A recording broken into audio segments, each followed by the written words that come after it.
estamos falando sobre levar a palavra de Deus para a sua vida, pois Jesus falou que nem só de pão viverá o homem, mas de toda a palavra que sai da boca de Deus.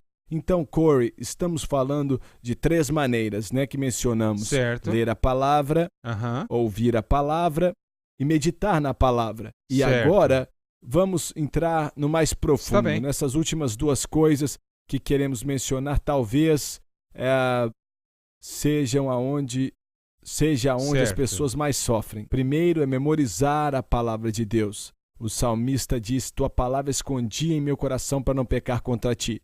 Quando olho para a tentação de Jesus, o diabo veio atacá-lo e em todo caso Jesus mencionou a palavra. Obviamente ele tinha memorizado a palavra, tinha recebido dentro dele. Qual a importância, você acha, da memorização da Escritura? Ou você acha que isso é meio que algo religioso? Ou qual é o papel que memorizar a Bíblia tem na sua vida? Bem, Sammy, olha, é um papel muito importante para a minha vida, porque o que eu descobri para mim é que me deixa fora de perigo. Quando eu memorizo a palavra de Deus, me ajuda a entender que, olha, existe uma diferença entre a verdade de Deus e as mentiras do inimigo. E olha, bem no início, em Gênesis, quando Satanás viu que a Eva estava confusa sobre o que Deus disse, então ele foi para lá e foi em cima dela e ela comprou aquela ideia e Adão também. Então, isso nos lembra da verdade de Deus e nos lembra da verdade, me lembra da verdade.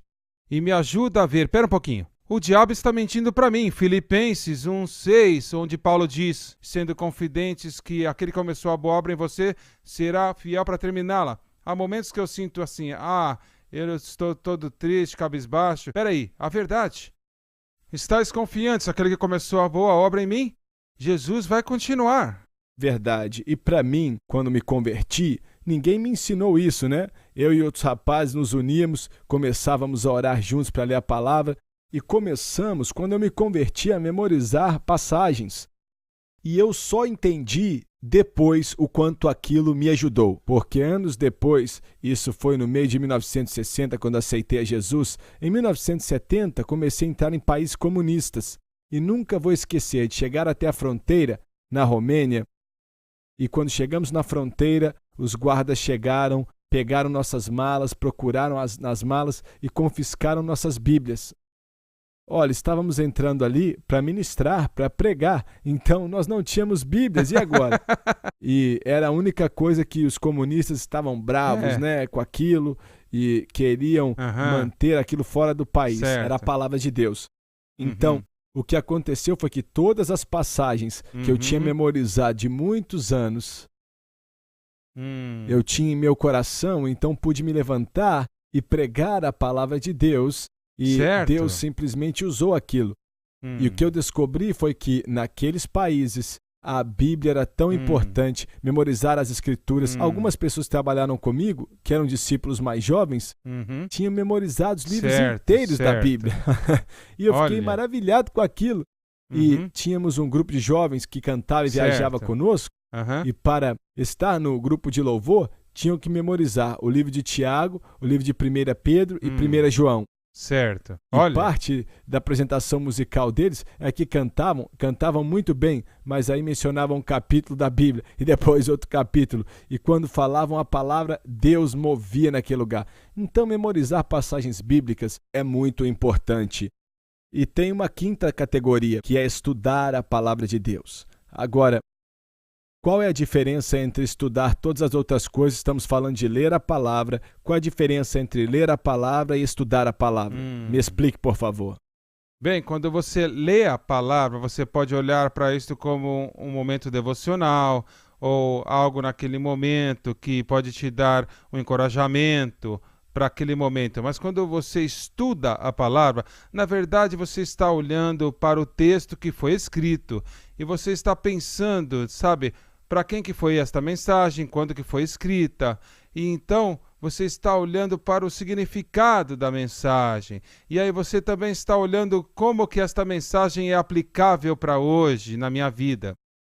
Uma das coisas que Satanás fez quando Jesus citou a palavra é que Satanás também citou outra passagem, mas fora de contexto. Certo. Ele distorceu. Aham. Então é importante que tenhamos um entendimento equilibrado da Bíblia, porque Satanás distorce a Bíblia. Ele pode usar a Bíblia para fazer coisas terríveis, e não é disso que estamos falando. Quando você lê no contexto apropriado, essa é a diferença do que estamos falando, né? Estudando e lendo a palavra. Existem vários tipos de estudo. Um que eu gosto muito, que é o meu favorito, é estudar o caráter. Certo. Um dos estudos favoritos, um dos melhores que eu já fiz foi Está. na vida de Moisés. Mudou Certo. a minha vida. Você É. já estudou o caráter de um dos Sim. heróis da fé? Uma pessoa na Bíblia começou a pesquisar o que a Sim. Bíblia fala da pessoa. Me Sim. fale aí a respeito de como fazer isso. Bem, olha, Jeremias, para mim, foi um que realmente Deus usou muito na minha vida. Olha, anos atrás, porque quando eu estudei a vida de Jeremias, eu estudei quem ele era, eu descobri que Jeremias, ele era um jovem quando Deus o chamou.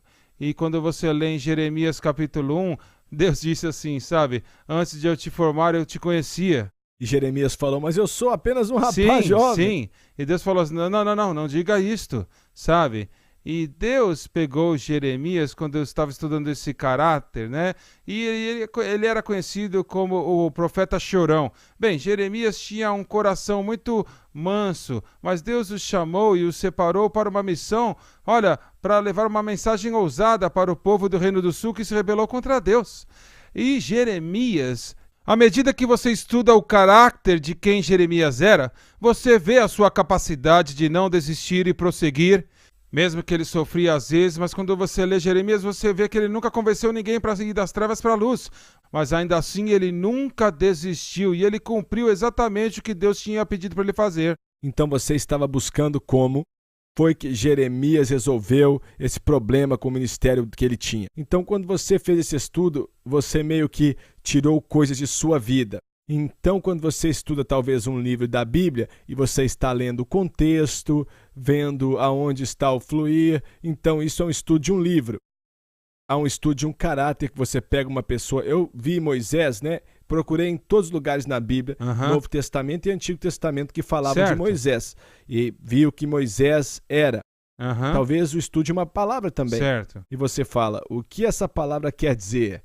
Oração, por exemplo. O que quer dizer no Antigo Testamento, o que quer dizer no Novo Testamento? E usa aquilo, né? Esse estudo. Então, estude para se mostrar aprovado a Deus, obreiro que não tem do que se envergonhar, Certo. Paulo escreveu. Então, precisamos estudar a palavra de Deus.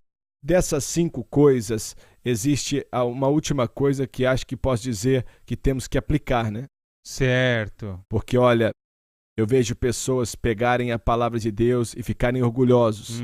E Deus não abençoa isso. Não. Porque temos que continuar voltando ao Certo, princípio, certo. que é a humildade, não é estudar Certo. para ficar cheio de Certo. orgulho. Olha para mim, olha só o que eu sei da palavra, mas eu quero aprender mais de Jesus. Certo. Temos que manter esse pensamento. Isso não é importante? Absolutamente. E aí Tiago disse, né? Não seja somente um ouvinte da palavra, mas seja um executador da palavra de Deus.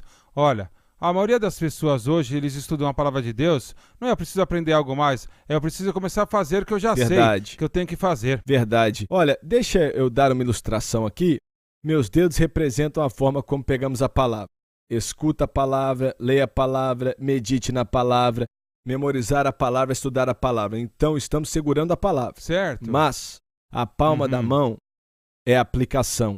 Certo. Eu vou pegar e vou aplicar. Sim. Agora eu realmente estou segurando a palavra. Certo. Se você quiser segurar a palavra, faça essas 5 coisas e aplique em sua vida.